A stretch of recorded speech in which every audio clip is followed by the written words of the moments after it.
As assemblies grow larger and more complex, it can become challenging to locate specific content within the assembly list.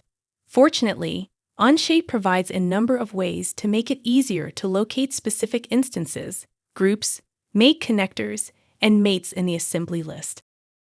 One of the most intuitive ways to locate content in the assembly list is to simply click the instance in the graphics area. This highlights the corresponding entry in the assembly list. As an exception, an item is not specifically highlighted in the assembly list if it is not expanded. For example, if a component is located in a folder, and that component is chosen in the graphics area, the folder is highlighted in the assembly list.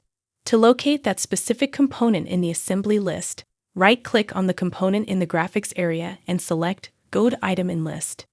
The folder then expands, and the specific component is highlighted. Contents are also located using the Filter tool at the top of the assembly list.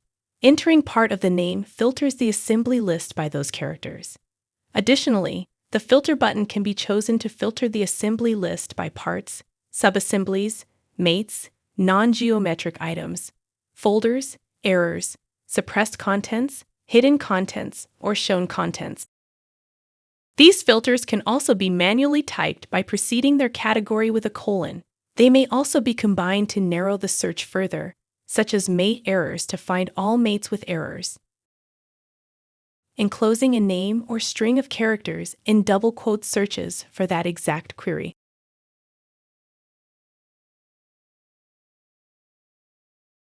Onshape search and filter capabilities allow components to be located quickly, especially useful in large, complex assemblies.